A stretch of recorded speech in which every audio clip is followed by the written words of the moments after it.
Rev up your engines!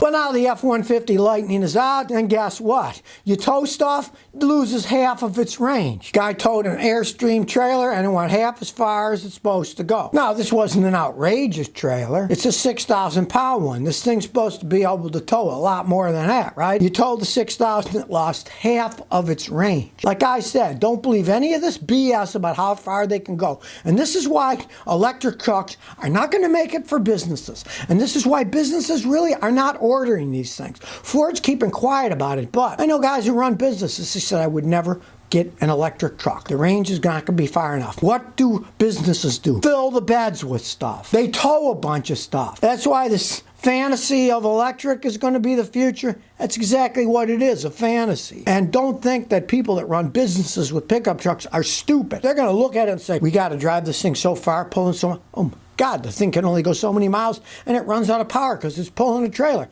So much for that. They don't care that they got to buy gasoline or diesel fuel. That's all over the place.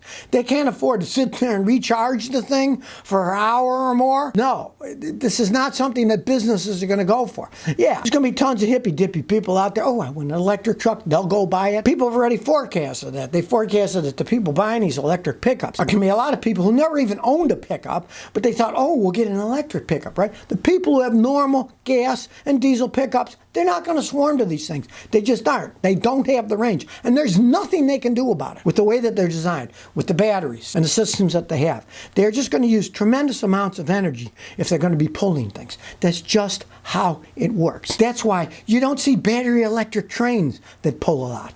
They are diesel trains that run a generator, and they do run on electric motors. Big locomotives, they're electric motors, but they got a big old diesel engine running a generator to create the electricity.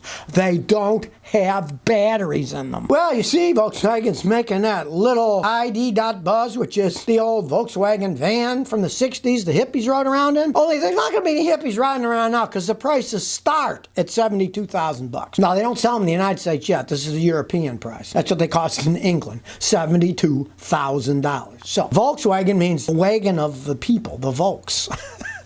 Well, they're only for rich people now, I guess. And that's the starting price. And of course, you know they're going to sell them all because it's a popular thing. It's like Harley Davidsons, okay? They're not the greatest motorcycles in the world, but they got a name. Everybody buys them. The company's kind of on the verge of bankruptcy now anyways because they're organized by a bunch of fools. Don't know what they're doing, just ripping everybody off. They want to make more money using the name Harley Davidson and selling on T-shirts and other stuff, branded whiskey, whatever, than they're selling the motorcycles. Volkswagen's cashing in on their little electric bus, and they'll probably have bigger demand than they can build for the first few years anyway, so they're starting them out at $72,000 for a little electric bus. $72,000 up? I don't think so. Rodriguez says, how do I get better gas mileage in my Dodge Charger? I got a 2016 V6 Charger, 120,000 miles. The fuel economy is supposed to be 19 city, 30 highway, but I get about 21 anywhere I drive. What can I do? That's kind of normal. You say you get 21, that's ready for 19 in the city and 30 on the highway.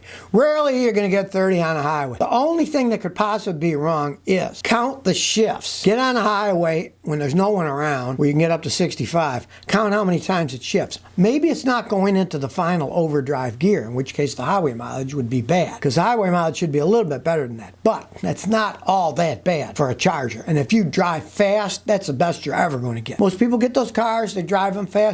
You know, it's only a V6 engine, but still, the faster you drive, the worse your gas mileage. Back in the day, we had a customer at my father's Texaco gas station. My grandfather was the chief mechanic. Guy came in with a Buick. He says, man, I'm getting horrible gas. I'm only getting 8 miles a gallon. So my grandfather checked it and couldn't find anything wrong, and it ran perfectly fine. So he said, let's go for a ride. The guy peeled out, taking off, slammed on the brake when he got to the stop sign, slammed on the gas. My grandfather said, you're lucky you're getting 8 miles a gallon with this big V8. You drive like a maniac. A lot of it's probably the way you drive. I see that all the time. Rock the Glock says, I got a 2015 Toyota Corolla. The AC doesn't work. What do you think? They want $2,500. I know it's one of those compressors that runs all the time. Hell, yeah, that's a very complex system. Those things do go out.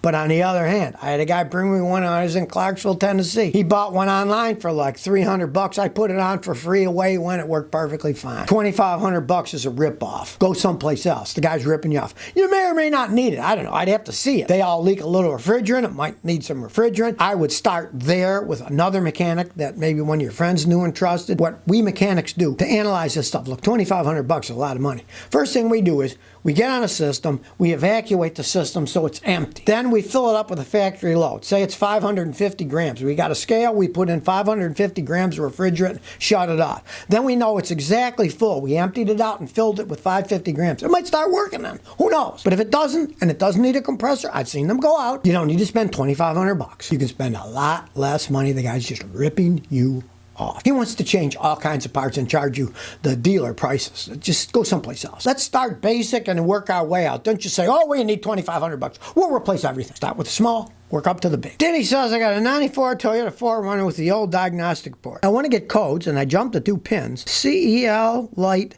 never comes on. I don't know if I'm doing it right or if there's a problem. What do you think? Turn the key on. Just turn it on. Don't start the car. Turn the key on so the idiot lights are on. The check engine light should be on. If it's not on, take the dash out and see if you need a new bulb. The bulbs will burn out. Could easily be the bulb is just burnt out. If you take out the bulb and you give it 12 volts, positive and negative, and it lights up, then the bulb's not burnt out. And if it isn't burnt out, you got a problem in the system. It could easily be wiring going to the bulb. You have to check power and ground. Or the computer itself, the driver circuit for the CEL has burned out, in which case you need a new computer. You don't get that much information out of those old ones anyway. But do the turn it on, see if it comes on. If it doesn't come on, see if it's just above. Pray it's just above, because if it isn't, you're getting into a really expensive repair. And in that case, I would say forget it if it runs good enough and you want to see what's wrong. Pay a mechanic like me. We have scan tools that actually will plug in like an old snap-on brick where we can read data that you'll never be able to access anyway. Even though it's older and it's not OBD2, it's OBD1. We can still access some of the information regardless of whether the bulb is working or not. Blue Cat says, is my steering system defective? I got a 2017 Ford Focus with only 24,000 miles. Steering assist fault, service required. I brought in, they want $3,400 to rebuild the entire steering system. It's not going to be covered because the car is 6 years old. Well, I'd complain to Ford, but this is the problem. They've gone to electronic power steering. The old mechanical stuff was pretty dependable, worked quite well, could last for years and years and years. But guess what? It cost a lot more money to make the hydraulic pumps and all the hydraulic pressure lines and a rack that can take 1,500 psi. It's so much cheaper to put an electric boost motor in. Theoretically, they get a tiny bit better gas mileage, so they're on that crap. But then there goes your savings if they want $3,400 to fix it, when in the past, maybe all you would have needed was a power steering pump for $150. I would go someplace else just to see what somebody else says before I'd shell out all that money. But I'd complain to Ford about it. I doubt if they'll do anything about it. You're dealing with a dealer. The dealer isn't Ford. He's a guy who runs a Ford dealership, who pays for the right to have a dealership from Ford. So you got a long way to go before you actually talk to Ford. I would talk to Ford Motor Company direct. I'd send them letters and say, this is ridiculous. This mileage, the steering's out, and they decided to replace that. I think you guys should fix it free. Maybe they'll do something if you go high enough in Ford. The dealers won't, because they're just out to take your money. They don't give a crap. But sometimes the company does. You might mention Scotty. I say, go to Ford, and maybe they'll be nice and they'll get you fixed for free. You never know. A lot of people have done that and got it fixed for free. Well, don't say I didn't warn you, but I'm not a big fan of buying online parts. I did in this case, and I got ripped off too. There's a motorcycle parts seller. They've gone bankrupt, and the bankruptcy trustee said that they stole $460,000 worth of people's money and never gave them the product. Now, in my case, it was about $50. I ordered a fancy chrome gas cap for my Triumph motorcycle, and it never came. And I kept thinking, gee, I wonder what happened to this, right? Well, the SOBs went bankrupt. Now they're in bankruptcy court. Even when they were bankrupt, their website was still up, and it was taking orders, and they'd say things like, on back order, it's going to be a while. Come to think of it, it said mine was on back order. But what did I find out today? The company's in bankruptcy proceedings. So I'm like, oh, great. Now I got ripped off. This is the problem with buying things online. They can rip you off.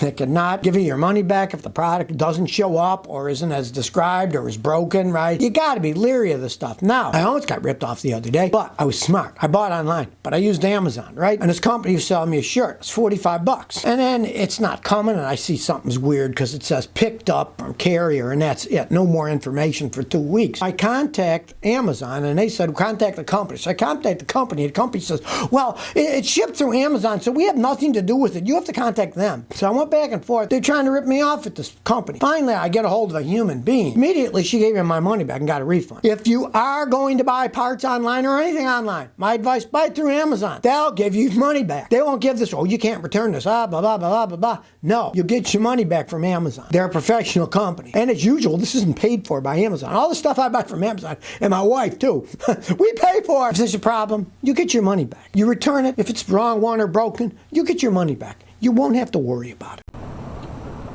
So if you never want to miss another one of my new car repair videos, remember to ring that bell.